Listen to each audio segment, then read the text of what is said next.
Ya, hari ini kita akan belajar firman Tuhan dari surat Rasul Petrus yang pertama, pasal yang keempat, ayat yang ke-17 sampai yang ke-19. 1 Petrus 4, ayat yang ke-17 sampai yang ke-19. Saya pakai terjemahan baru kedua, jadi mungkin ada ayat yang berbeda dengan yang Bapak Ibu pakai. 1 Petrus 4 ayat yang ke-17 sampai 19 ini adalah tulisan Rasul Petrus terhadap jemaat. Sebab telah tiba saatnya penghakiman dimulai dari rumah Allah sendiri. Jika penghakiman itu dimulai pada kita, bagaimana pula kesudahannya dengan mereka yang tidak percaya pada Injil Allah. Jika orang benar pun hampir tidak diselamatkan, apa yang akan terjadi dengan orang fasik dan orang berdosa? Karena itu baiklah juga mereka yang menderita karena kehendak Allah, menyerahkan dirinya kepada Pencipta yang setia sambil terus berbuat baik. Intinya ada di ayat yang terakhir. Karena itu baiklah juga mereka yang menderita karena kehendak Allah, menyerahkan dirinya kepada Pencipta yang setia sambil terus berbuat baik. Mengapa Petrus mengatakan hal seperti ini? Ia memberi perikop dalam ayat ini adalah menderita sebagai orang Kristen. Mungkin Anda sudah sering mendengarkan tentang hal penderitaan, bahkan juga Anda mengalaminya. Tetapi Rasul Petrus memberitahu bahwa baiklah juga mereka yang menderita karena kehendak Allah, menyerahkan dirinya kepada Pencipta yang setia sambil terus berbuat baik. Apakah arti dan makna penderitaan itu di dalam Kristus? Apa yang menyebabkan penderitaan itu bisa ada di dunia ini? Sejak semula kita mengetahui bahwa Allah menciptakan manusia bukan untuk hidup dalam penderitaan. Sejak semula Allah menciptakan manusia untuk menikmati kasih-Nya yang kekal itu. Sejak semula Allah membuat kita ada untuk menikmati semua yang baik yang keluar dari dirinya untuk dinyatakan kepada manusia yang dicipta menurut gambar dan rupanya sendiri. Tuhan tidak pernah ciptakan saya dan kamu untuk mati. Dia tidak pernah ciptakan saya dan kamu untuk mengalami semua yang buruk. Tapi mengapa semua yang buruk itu ada? Apa yang membuat semua yang buruk itu menjadi ada? Dosa. Dosalah yang membuat segala sesuatu menjadi rusak. Dosalah yang membuat gambar Allah dan citra Allah di dalam kita semua manusia itu menjadi rusak. Sehingga kasih Allah yang seharusnya kita nikmati itu terhalang oleh karena dosa-dosa kita. Tetapi Dia yang dijanjikan selama hampir 2000 tahun, yang bernama Yesus Kristus dari Nazaret, itu telah datang ke dunia ini dalam rupa sebagai manusia. Ia menanggung penderitaan, ia hidup dalam kemiskinan, ia menanggung kehinaan, sedangkan ia sendiri adalah yang mulia di dalam hadirat Bapanya. Tetapi setelah ia melalui semuanya itu, ia dianugerahkan kemuliaan yang tak terhampiri. Bahkan ia dinyatakan lebih tinggi dari apapun. Ia duduk di sebelah kanan Bapanya yang mulia, yang adalah Allah yang untuk Dia kita hidup. Jadi jikalau Yesus Kristus yang adalah Tuhan dan Allah kita, ketika Ia datang ke dunia ini, Ia yang menggenggam segala sesuatu datang ke dunia ini, memakukan dirinya sendiri di atas Kalvari oleh karena kerelaan hatinya, dan Ia mengalami semua penderitaan yang luar biasa. Ia mengalami semua kesakitan, Ia mengalami semua yang buruk, Ia menanggung kutuk manusia, Ia menanggung penderitaan manusia. Maka bukankah kita yang adalah hamba dari Dia yang kita sebut Tuhan itu seharusnya juga mengalami hal yang sama, sebab tidak ada hamba yang lebih tinggi daripada Tuhan. Inilah yang dimaksudkan Petrus. Ia berkata apa? Baiklah juga mereka yang menderita karena kehendak Allah, menyerahkan dirinya kepada Pencipta yang setia sambil terus berbuat baik. Penghakiman itu sudah dimulai sejak dulu. Dimulai dari rumah Allah. Gereja yang didirikan oleh Kristus, gereja yang ditanamkan oleh Kristus, Ia sebagai kepala dari gereja itu. Ia telah memberi hukum, Ia telah memberi aturan agar setiap orang mengerti apa yang dikehendaki oleh Dia. Ia berkata dalam hukumnya yang agung yang merangkum seluruh hukum, Ia berkata apa? Kasihilah Allahmu, kasihilah sesamamu, bahkan musuhmu. Ketika Ia berkata kita harus mengasihi Allah, kita harus mengasihi sesama, itu tidak terbatas pada hukum-hukum Taurat yang ada di dalam Mishpat orang Yahudi. Tapi itu bergantung kepada apa? Bergantung kepada cinta kita. Tergantung bagaimana kita mengenal Dia, agar di dalam pengenalan kita akan Kristus itu, kita dapat melakukan apa yang Dia kehendaki. Jadi penderitaan di dalam Kristus, penderitaan di dalam Dia adalah sarana penyucian dan pemurnian demi kemuliaan yang akan dinyatakan kelak kepada setiap orang percaya. Sebab siapakah Petrus? Siapakah Paulus? Siapakah Andreas? Siapakah Bartolomeus? Siapakah Thomas? Siapakah Yohanes? Siapakah Irenaeus? Siapakah Polikarpus? Siapakah Ignatius? Mereka adalah orang-orang yang dianggap biasa. Dan ketika mereka melihat kemuliaan Kristus di dalam kebangkitannya dan dikalahkannya kematian oleh Tuhan kita yang mulia itu, mereka memberi diri mereka, merelakan diri mereka dalam penderitaan, karena mereka melihat bahwa penderitaan ini meskipun adalah awalnya sebagai sebuah kutukan oleh karena dosa manusia, tetapi di dalam Allah, di dalam Tuhan, penderitaan itu memiliki makna yang berarti. Banyak orang menghindarkan diri dari penderitaan, bukan? Banyak orang tidak suka dengan penderitaan. Tetapi apa kata Paulus? Aku lebih suka dalam kelemahanku. Sekarang banyak orang berlomba-lomba mencari kekuatan. Orang mau kaya agar dia punya power, punya kuasa. Bisa sogok orang, bisa bayar orang. Orang berlomba-lomba cari jabatan ini agar dia kemana-mana dia dihormati. Dia kemana-mana dia dapat perlakuan spesial. Itu yang dunia cari. Tapi Paulus berkata, aku lebih suka dalam kelemahanku. Mengapa ia berkata aku lebih suka dalam kelemahanku? Karena ia tahu memang sejatinya manusia ini adalah orang-orang lemah. Jikalau kamu berpikir kamu kuat, kamu menipu dirimu sendiri. Sebab it's not you, itu adalah dosamu. Jangan terlalu percaya pada dirimu sendiri. Sebab diri kita sendiri juga menipu kita. Tapi percayalah kepada Allah. Karena Dia yang tahu, Dia yang dapat menolong semua orang untuk dapat mengerti siapakah aku ini. Seorang yang amat berdosa, yang dibalut oleh dosa. Hatiku yang ditutupi oleh dosa. Hatiku yang diselubungi oleh dosa. Bisakah kita mengeluarkan yang baik dari dosa? Tidak bisa. Oleh karena itu, kita harus menderita untuk memunculkan yang baik itu di dalam Kristus. Hanya penderitaan satu-satunya cara untuk dapat mengerti Allah. Sebab ia di dalam kerendahan hatinya datang sebagai pribadi yang menderita. Maka dia hanya bisa diterima melalui penderitaan juga. Tanpa penderitaan, dia tidak bisa diterima. Sebab siapakah rasul-rasul Yesus yang menerima dia yang tidak menderita? Adakah rasul dari Kristus yang menerima Kristus di dalam hal-hal yang kudus dan yang mulia dari anugerahnya Dia yang mulia itu? Apakah ada mereka yang menerima yang baik yang daripada Kristus tidak mengalami seperti yang Kristus alami?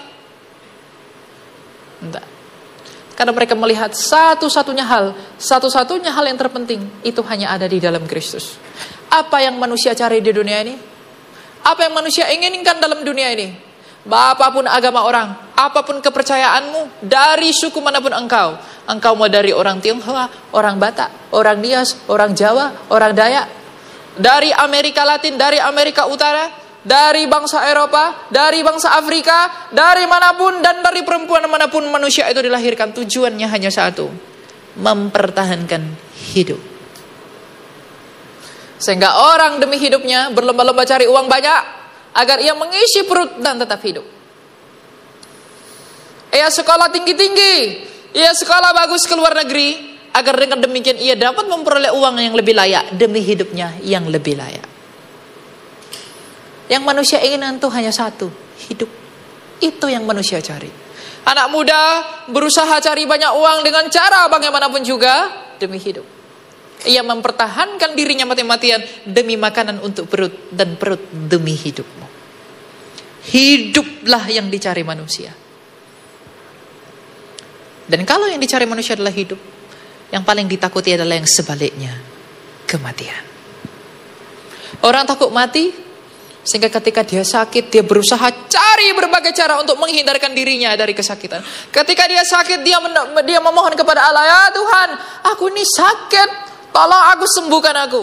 Tuhan, aku belum mau mati, aku masih mau melihat anak-anakku, aku mau menikah, aku mau dapat ini, aku mau dapat ini.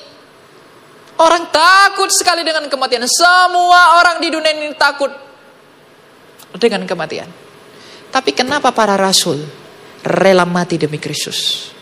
Mengapa para rasul menderita di dalam kehinaan demi Kristus? Mengapa para rasul rela memberi dirinya? Paulus meninggalkan kemuliaannya sebagai orang yang lahir sebagai orang yang sekolah di Tarsus, sebagai warga Roma yang agung, sebagai orang yang sangat pintar. Mengapa yang meninggalkan itu? Mengapa Petrus demi Kristus rela mati disalib terbalik di Roma? Mengapa Paulus demi Kristus rela dipenggal kepalanya di Roma? Apakah yang mereka lihat di dalam Kristus ini sehingga mereka memberi diri mereka dengan cara yang demikian, yang dianggap bodoh oleh dunia, kepada Kristus yang disebut mereka sebagai Tuhan mereka? Apa yang mereka lihat di dalam Kristus itu, apa yang mereka lihat di dalam Yesus itu, sehingga mereka memberi segala sesuatu yang ada pada mereka demi Kristus, bahkan nyawa mereka sendiri mereka berikan kepada Kristus. Sebab mereka telah melihat bahwa hidup yang diinginkan oleh seluruh dunia ini dan kematian yang telah ditakuti oleh seluruh dunia ini hanya dapat dianugerahkan di dalam Dia, Yesus Kristus, yang telah mengalahkan kematian melalui kebangkitannya 2000 tahun lalu di Kalvari, dan juga telah memberi hidup melalui kebangkitannya itu. Sehingga setiap orang yang mau memperoleh hidup harusnya hanya memberi dirinya kepada Dia yang telah hidup atas kematian. Dan setiap manusia yang menghindari kematian dan yang takut akan kematian seharusnya memberikan jiwanya kepada Yesus Kristus yang telah menginjak-injak kematian, bangkit dari antara orang mati, disaksikan oleh 500 orang. Sehingga karena begitu mengagumkan, begitu besarnya peristiwa itu, para rasulnya tidak takut mati oleh karena Dia yang telah mengalahkan kematian itu. Karena mereka melihat Tuhanku telah mengalahkan hal yang paling ditakuti oleh manusia. Mengapa aku takut menghadapinya kalau Tuhanku saja telah mengalahkannya? Jadi kalau hidup yang engkau cari dan kalau kematian yang paling engkau takuti, berikanlah jiwamu dengan rela kepada Dia yang telah menganugerahkan hidup melalui kebangkitannya yang mulia dan telah menginjak, menundukkan, menaklukkan kematian yang paling kamu dan saya hindari. Sehingga dengan demikian Kristus pernah berkata, di luar aku engkau tak dapat berbuat apa-apa. Di luar daripada Kristus tak satupun manusia dapat berbuat apa-apa. Jadi jikalau engkau anak-anak muda atau siapapun engkau di luar sana yang berkuasa, jika demi uang, demi harta, demi tahta, demi wanita, demi pria engkau meninggalkan Kristus, renungkanlah mulai hari ini. Herodes yang agung yang begitu kaya, di manakah dia? Pontius Pilatus yang sangat berkuasa, dia punya kuasa mendakwa Yesus Kristus dalam pengadilan Roma, di manakah dia? Cleopatra yang begitu cantik, di manakah dia? Koresi yang agung, Alexander the Great, di manakah mereka? Ptolemy pemimpin Gerika, Media Persia, Gerika, dan juga Kaisar Roma, di manakah mereka? Nebukadnezar pemimpin kerajaan yang agung Babilonia, di manakah dia? Apakah kekayaannya, kekuatannya, kuasanya, kehebatannya, semua pengaruhnya, Lao Tse, dinasti dari dinasti di Tiongkok, di manakah dia? Di manakah mereka semua? Confucius, di manakah dia hari ini? Bahkan hikmat yang dianggap pintar, Aristoteles sebagai orang yang berhikmat di dalam filsafat Yunani, Plato dalam filsafat Yunani, orang yang begitu pintar, orang yang begitu kaya Herodes Agung, orang yang begitu berpengaruh Pontius Pilatus, di manakah mereka hari ini? Bahkan semua yang mereka miliki tak dapat memberi mereka hidup, tak dapat melepaskan mereka dari kematian. Jadi jikalau itu yang engkau cari, dengan meninggalkan Yesus Kristus itu, nasibmu akan sama seperti mereka yang telah memperoleh semuanya itu. Tetapi Yesus Kristus datang di dalam kehinaan yang dipandang oleh dunia. Oleh karena itu dikatakan bahwa pemberitaan tentang Dia sebagai kabar baik itu adalah kebodohan bagi dunia. Ia datang dalam kehinaan, Ia datang dalam kemiskinan, tapi Ia menganugerahkan apa yang diinginkan oleh manusia, yaitu kehidupan melalui kebangkitannya. Dan Ia telah mengalahkan, menaklukkan apa yang paling dihindari oleh manusia, yaitu kematian. Oleh karena itu, inilah hikmat yang tersembunyi itu. Dan demi hikmat inilah manusia harus menderita. Terlebih lagi murid yang menyebut dirinya Kristen. Kalau kita tidak hidup sebagaimana Kristus hidup, kita tidak mengambil bagian di dalam dia pokok anggur, dan kita bukanlah ranting-ranting yang tercangkok kepada dia dan menghasilkan buah-buah yang benar. Sebab adakah orang-orang di luar sana menghasilkan buah-buah yang baik? Buah-buahnya baik, tapi ia mungkin bukanlah ranting yang ada di dalam Kristus itu. Oleh karena itu, sebagai orang Kristen yang mencari hidup, sebagai manusia yang menginginkan hidup, sebagai manusia yang takut pada kematian, percayalah dan datanglah kepada dia dengan sungguh-sungguh yang telah menganugerahkan hidup dan menaklukkan apa yang paling ditakuti oleh manusia. Tidak ada alasanmu untuk menolak Kristus selain hanya satu hal, kesombonganmu. Semua orang berusaha mencari jalannya. Dia berpikir bahwa dirinya sendiri dapat menjangkau Allah. Bahkan menjangkau langit.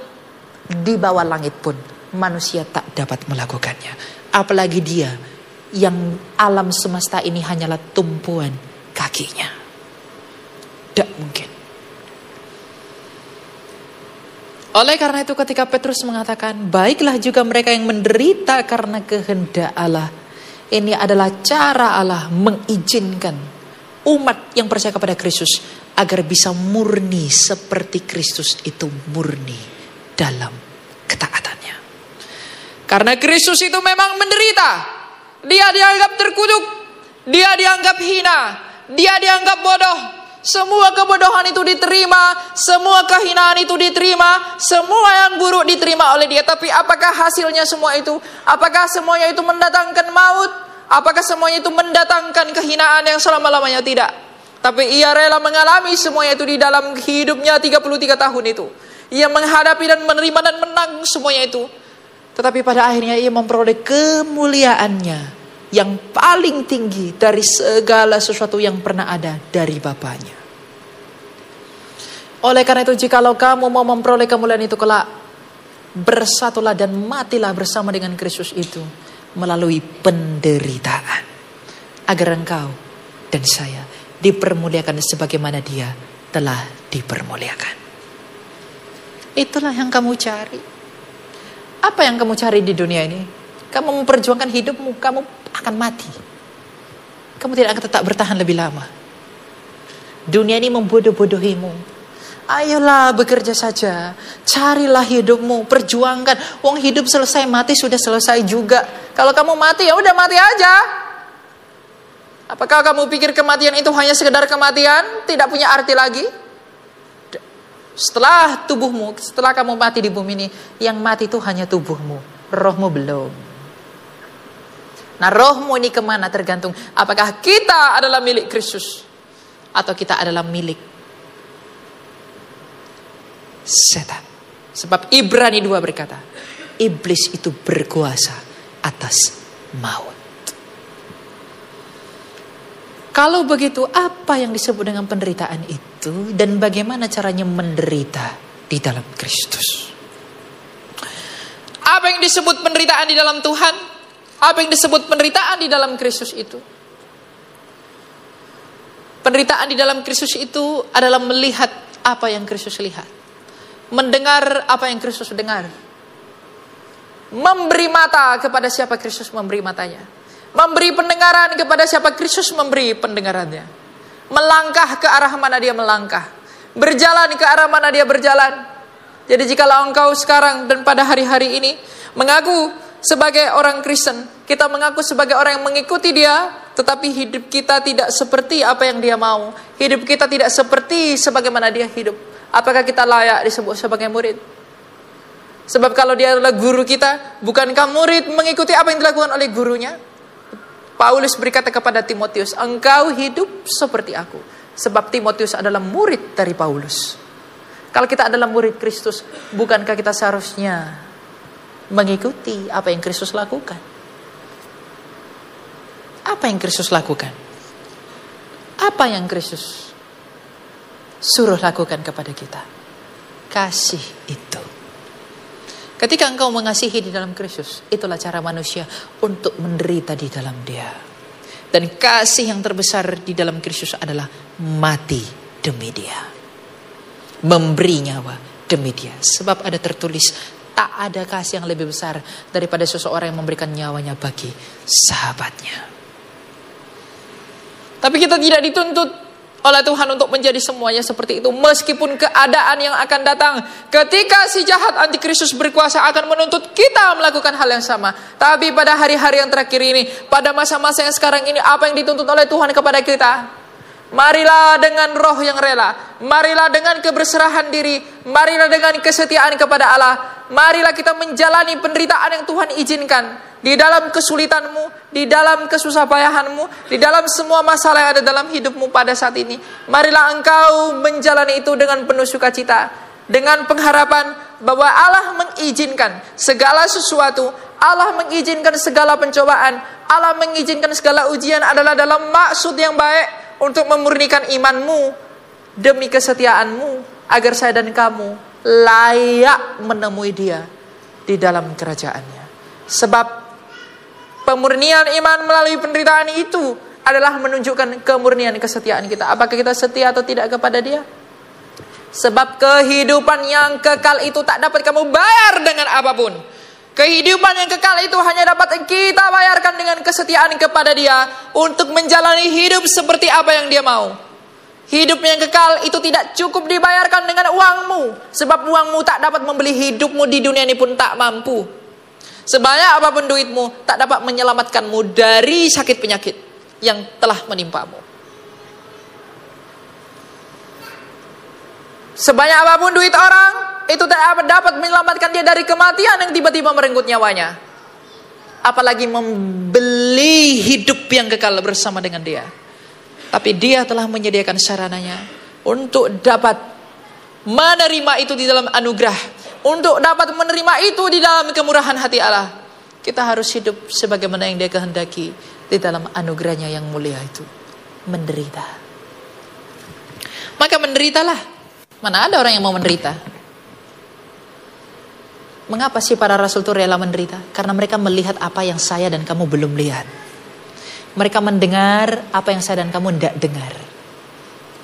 Pernahkah kita meminta itu kepada Allah? Tuhan, berikanlah aku hikmat sebagaimana Engkau memberikan itu kepada para rasulmu, agar aku dapat mengerti kerajaanmu itu. Agar aku mengerti apakah maksud sabdamu yang berkata, carilah dahulu kerajaan Allah agar semuanya ditambahkan kepadamu. Apakah kita pernah meminta itu? Apakah kita pernah meminta hikmat yang ada pada para rasul, agar itu juga kita miliki, agar dengan demikian kita menjalani hidup ini dalam kebahagiaan yang seperti dijalankan oleh para rasul? Pernah tidak kita meminta itu kepada Dia? Agar kita memandang penderitaan itu bukan hanya sebagai kutukan, tapi penderitaan itu jauh lebih daripada itu di dalam Kristus. Itu bukan lagi kutukan, tapi itu adalah pemurnian, pengujian, penyucian kesetiaan orang-orang percaya. Sebab pun bukti agar saya dan kamu setia hanya melalui penderitaan. Kamu berkata, aku percaya kepada Engkau ya Tuhan, aku beriman kepada Engkau ya Tuhan, aku mencintai Engkau. Kalau hidupmu enak-enak, belum tentu kamu murni. Bisa saja itu palsu, hanya kamu mengalami yang enak-enak. Tapi ketika penderitaan itu menghantam kamu dan saya, ketika penderitaan itu mengena kepada kamu dan saya, kita tetap setia, kita tak bersyukur, maka kesetiaan itu menjadi pintu yang layak untuk dapat bertemu dengan Dia dalam hidup yang kekal. Tidak ada orang yang mencari ini. Kenapa orang tidak mencari ini? Karena kita hidup menurut pikiran dunia. Kita mendatangi Tuhan, berdoa berlutut, memberitahu semua keinginan jasmani demi perut dan demi kemuliaan perut. Kita meminta kepada Tuhan, berikan aku jodoh, carikan aku pacar, berikan aku uang yang cukup agar aku dapat makan. Kita begitu peduli untuk masalah jasmani, tapi pernahkah kita peduli untuk masalah yang rohani? Ketika engkau sakit, ketika saya sakit, kita pergi ke dokter. Dokter, aku sakit ini. Dokter, aku begini. Tolong sembuhkan aku. Aku tidak tahan. Ketika tubuh kita kesakitan, kita pergi mengobatinya agar kita tidak mengalami penderitaan itu. Tapi apakah kita pernah peduli kepada kesehatan jiwa kita? Padahal jiwa itulah yang ditawarkan Kristus. Dia berkata, aku yang lemah lembut dan rendah hati, Percayalah dan datanglah kepadaku, sebab aku akan memberikan kelegaan kepada jiwamu. Tubuhmu dan tubuh saya yang begitu hina ini pada hari ini tak akan dibawa dalam kerajaan Allah kelak. Tapi jiwamu dan saya yang dimurnikan oleh penderitaan, itulah yang akan dihakimi oleh Kristus kelak di hadapan tahta pengadilannya yang menakutkan itu. Mari mempersiapkan diri untuk hal ini. Apakah yang engkau cari, wahai manusia? Hidup yang engkau cari ada di dalam Kristus itu. Sebab ia telah mengalahkan kematian itu. Ketakutan yang telah engkau takuti telah ditaklukkan di dalam dia. Lalu apakah yang masih engkau cari? Mengapa apa yang kita sibukkan dalam hidup ini pada hari-hari ini?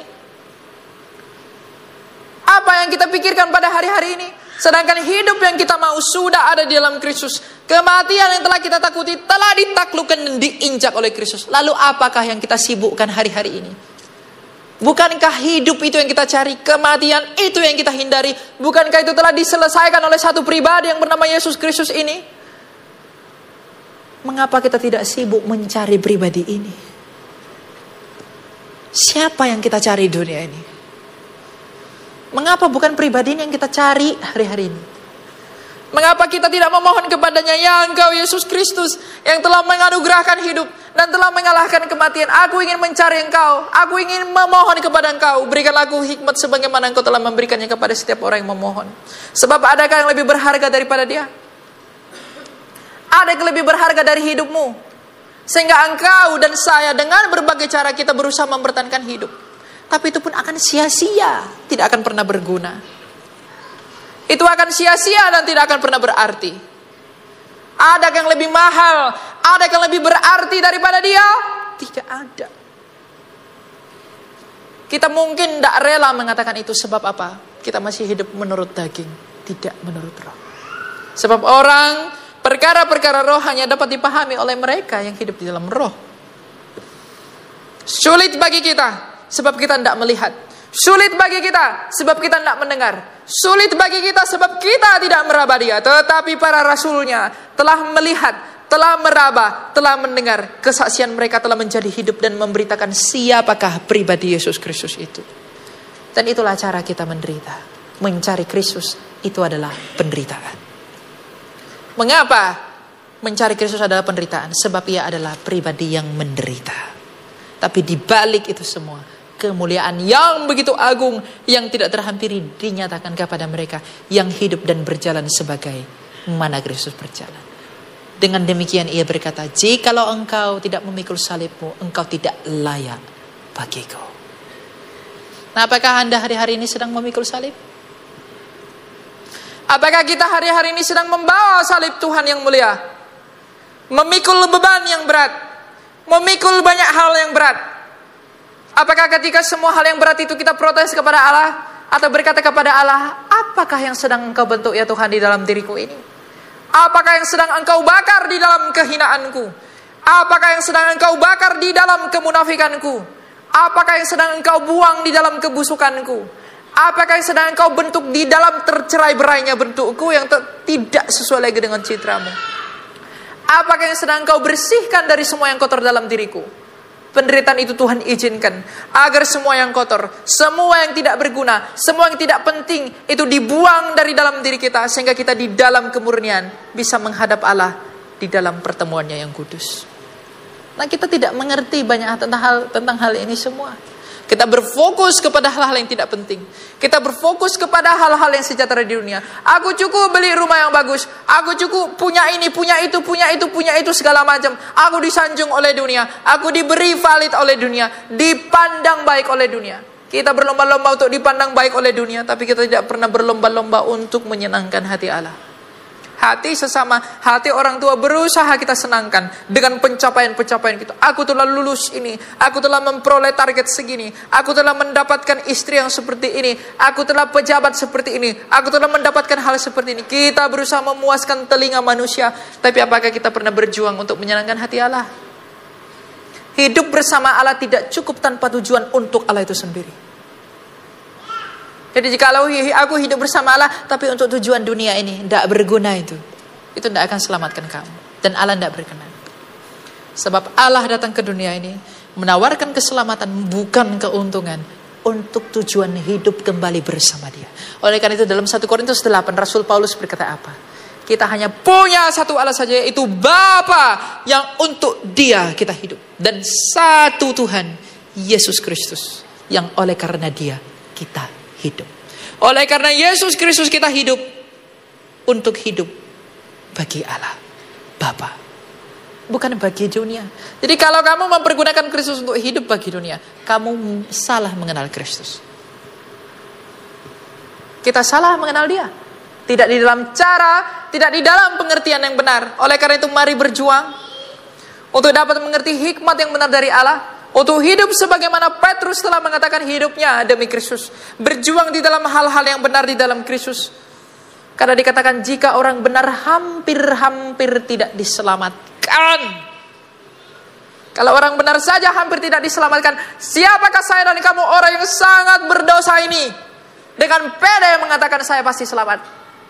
Apa yang membuat itu? Kalau demikian faktanya, mengapa kita tidak menghabiskan hidup ini untuk mencari kerajaan Allah? Apakah yang sedang kau cari? Apakah yang sedang kita perjuangkan dalam hidup hari-hari ini? Kuncinya hanya satu. Jikalau mau hidup bersama dengan dia dalam kerajaannya, carilah kerajaannya selama ia masih berkenan menyatakannya. Melalui apa? Penderitaan. Tanpa itu gak bisa. Tidak ada orang yang mulia di dunia dapat menerima Kristus yang menderita. Gak ada. Maka kita dituntut untuk hidup seperti dia.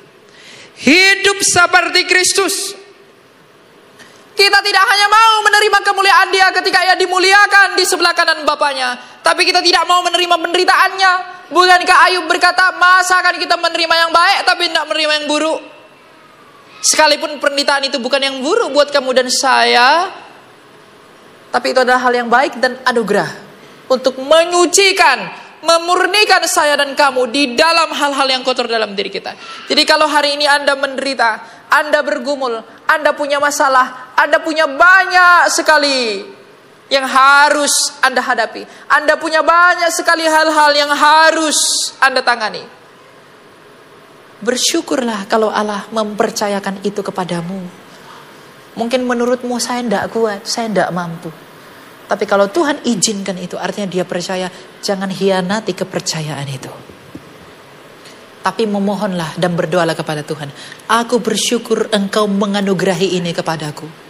Aku bersyukur engkau menolongku untuk menyucikan diriku dengan semua penderitaan dan beban ini.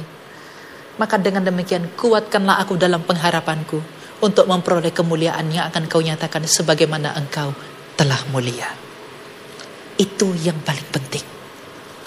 Itu yang paling penting di dalam sejarah Injil. Sebab itulah pengorbanan orang-orang yang mengikut dia. Itulah yang harus kita cari.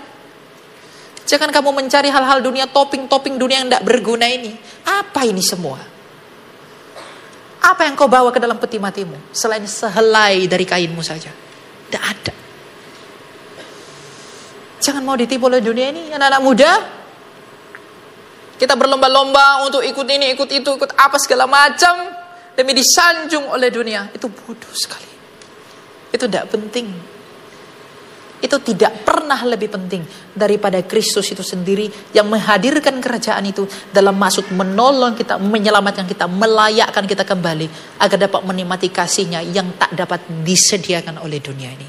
Bersukacitalah dan berbahagialah dan bergembiralah dalam penderitaanmu, wahai orang-orang Kristen. Sebab apa? Kalau batinmu berbahagia, apapun kondisi hidupmu, kamu akan tetap berbahagia. Seperti bunga yang diperas, apabila ia wangi, pada hakikatnya ia adalah wangi. Ketika dia diperas, ditekan semakin kuat, ia akan semakin wangi dan semerbak. Kalau hatimu itu penuh dengan damai sejahtera yang daripada Allah, yang perlu kita minta, sebanyak apa pemberitaan yang menimpa kita, kita akan semakin wangi dalam kemurnian iman. Tapi kalau orang mau bersukacita, mencari sukacita dari dunia, tapi hatinya itu busuk, hatinya belum benar, seperti bunga bangkai, disiram banyak sekali parfum bagaimanapun, dia akan tetap bau. Orang yang mencari sukacita di luar daripada Kristus, mencari kesenangan dunia agar ia bersukacita, itu hanya semu dan menipu. Carilah kebahagiaan batin yang sesungguhnya kepada Dia yang menawarkan kelegaan batin, yaitu Yesus Kristus dari Nazaret. Dan mencari itu, menderitalah. Sementara sebelum kemuliaan itu dinyatakan ketika Ia datang dalam pengadilannya. Itu yang terpenting. Saya harap ini dapat menolong Anda dan saya. Karena jangan mau ditipu oleh dunia ini. Ingat satu hal, sekali lagi saya tegaskan. Hidup yang kamu cari, hidup yang kamu perjuangkan telah disediakan oleh Yesus Kristus melalui kebangkitannya. Kematian yang saya hindari, kematian yang kamu takuti telah dikalahkan oleh Yesus Kristus di Kalvari melalui kematian dan kebangkitannya pada hari ketiga. Dan itu telah Ia berikan dengan cuma-cuma karena kasih-Nya kepada dunia. Maka benarlah, karena begitu besar kasih Allah akan dunia ini sehingga Ia mengerahkan anak yang tunggal supaya setiap orang percaya kepada-Dia tidak binasa melainkan beroleh hidup yang kekal. Di dalam Dialah kamu menjadi kaya. Kamu cari kekayaan untuk mencari hidup itu tidak bisa. Tapi kalau kamu mencari Dia, kamu hidup bersama Dia, kita hidup berkenan di hadapannya. Apapun yang kita lakukan di dalam usaha kita, Dia akan mengapresiasi itu selama kita mau mencari Dia. Jangan mati di dalam tidak adanya perjuangan mencari Kristus. Tapi marilah kita mati. Marilah kita mengakhiri pertandingan dengan baik. Dengan berkata, aku telah menyelesaikan pertandinganku dengan baik. Aku siap menemui Tuhanku. Kematian itu menanti semua orang tanpa aba-aba. Oleh karena itu, persiapkan dirimu dan saya untuk menghadapi semua dakwaan-dakwaan kelak. Kamu telah dipenuhi anugerah dan saya juga demikian. Maka mari pergunakan anugerah itu bagi Allah. Hidup di dalam Dia melalui penderitaan. Karena melalui penderitaan itu kemuliaan Dinya. Apakah Anda mau menderita? Tidak ada yang jawab. Mana mau? Apakah Anda mau menderita? Ada yang minta, ada yang bilang tidak, ada yang bilang mau. Tapi percayalah kepada satu hal. Kalau Anda tidak mau menderita, kamu tidak akan pernah berdiri di sisi Kristus yang menderita itu. Ia akan berkata, I don't know who you are. Kalau kamu hanya mengharap mujizat, mengharap nubuat, kemuliaan-kemuliaan di dunia ini, kamu gak akan dapat apa-apa. Sebab mereka yang berseru kepada Kristus, Tuhan, Tuhan, bukankah aku telah berbuat demi namamu, bermujizat demi namamu? Dia berkata apa? I don't know you. Aku tidak kenal kamu. Aku tidak tahu kamu siapa. Jadi kalau kamu tidak mau menderita di dalam Kristus, jangan berharap tinggal bersama Dia yang telah menderita. Jikalau saya dan kamu tidak mau menderita, artinya saya dan kamu meninggikan diri di atas Kristus yang adalah yang menderita itu. Kalau tidak mau menderita, bersiaplah menderita di kehidupan yang akan datang. Kalau kamu menderita sekarang, bersiaplah mulia di kehidupan yang akan datang. Gak ada pengecualian terhadap satu hal ini. Sebab apa yang ditabur orang, itu yang akan dituai. Kalau kamu menabur dengan air mata, engkau akan menuai dengan sorak. Tapi kalau engkau menabur dengan sorak-sorai, engkau akan menuai dengan air mata. Air matamu tak akan mampu memadamkan api neraka. Pikirkan satu hal itu. Jangan hidup di dalam kebodohan dunia. Jangan hidup di dalam teologi-teologi kemakmuran yang merusak batinmu. Orang Kristen tidak boleh menderita. Orang Kristen tidak boleh sakit. Orang Kristen harus serba kaya, harus serba ini dan lain-lain. Itu penipuan. Kamu ditipu. Kamu dijahati. Sebab Kristus tidak tawarkan itu. Dia tawarkan keselamatan. Untuk berdamai dengan Dia. Mampukah orang yang suci bergabung dengan orang yang tidak suci? Tidak kan? Orang kudus bisa bergabung dengan orang tidak kudus? Tidak bisa. Bagaimana cara menguduskan diri? Pemurnian. Bagaimana memurnikan diri? Kesengsaraan. Roma mengatakan kesengsaraan menimbulkan ketekunan. Ketekunan menimbulkan tahan. Jadi untuk tahan uji harus sengsara. Banyak orang tidak mau fakta ini, tidak. Saya tidak menghakimi Anda. Itu proses untuk dapat mengerti. Semoga anugerah Dia Yesus Kristus Tuhan kita yang mulia menganugerahkan kita hikmat yang tak dimiliki oleh dunia. Dengan demikian kita dapat rela menerima semuanya itu. Kita berdoa. Ya Engkau Hakim yang agung yang bertahta dalam kerajaan-Mu, kami bersyukur kepadamu ya Tuhan, bahwa Engkau bermurah hati kepada kami orang-orang berdosa. Engkau datang ke dunia ini dengan maksud menyelamatkan kami. dan juga menolong kami di dalam ketidakmampuan kami untuk memperoleh hidup, dan di dalam ketakutan kami untuk menghadapi kematian. Engkau mengetahui bahwa kami mencari hidup dan kami memperjuangkan banyak hal di dunia ini. Tapi Engkau telah bersabda bahwa kami tidak mampu melakukan apa-apa di luar daripada Engkau. Biar Engkau yang menolong kami untuk melakukan semua yang baik di pemandangan matamu. Kami tak dapat mengasihimu, kami tak dapat melakukan yang baik di depanmu. Oleh karena itu mampukanlah kami Tuhan untuk dapat berbuat baik. Mampukanlah kami untuk hidup dalam kekudusan. Mampukanlah kami untuk hidup di dalam kebenaran yang daripadamu. Sebab apakah kami ini sehingga Engkau memperhitungkan kami, tapi tanpa keraguan di dalam kasih-Mu, dan tanpa keraguan di dalam kemurahan hati-Mu, kami percaya bahwa Engkau berkenan untuk menguduskan orang-orang yang telah datang memohon kepadamu. Sebagaimana Engkau telah mendatangi perempuan berdosa itu, dan perempuan berdosa itu telah mengurapimu dengan air matanya yang murni. Berikanlah kami mata air dari air mata, agar dengan mengakui dosa-dosa kami di hadapan-Mu, agar dengan mengakui semua kesalahan dan pelanggaran kami di hadapan-Mu, hati kami ditahirkan, hati kami dimurnikan, dan kami memberikan hidup kami untuk mencari kehendak-Mu, kami mencari wajah-Mu, kami mencari perkenan-Mu, dan dengan demikian, dengan memahami kekayaan-Mu di dalam hikmat-Mu itu, kami mau ikut dengan Engkau, dengan rela memikul salib, dengan rela menderita di dalam Engkau, dengan rela menerima apa yang Kau percayakan, dengan rela menanggung pemurnian, menanggung pembersihan hati, sebab kami ini adalah orang-orang yang perlu dikuduskan dan dimurnikan. Buanglah daripada diri kami semua hal yang munafik, semua hal-hal yang tidak berkenan, agar dengan demikian kami dapat mencari warga kerajaan di tempat-Mu kelak. Engkau yang memberkati gereja ini, Engkau yang memberkati semua pekerja, Engkau yang memberkati segala sesuatu yang Kau perkenankan yang ada padanya, agar dengan demikian itu menjadi suatu hal yang baik, itu menjadi suatu hal yang jujur, demi suatu pertanggungjawaban yang kudus di hadapan pengadilan-Mu. Dan untuk itulah kami mengagungkan Engkau ya Tuhan kami Yesus Kristus, dengan Bapa-Mu yang kekal yang mengutus Engkau, yang untuk Dia kami hidup, dan juga dengan Roh-Mu yang Maha Kudus, yang menolong kami, yang menuntun kami, dan membawa kami kepada seluruh kebenaran yang hanya ada pada-Mu untuk sekarang dan selalu dan selama-lamanya. Amin. Shalom. Kita berikan tepuk tangan.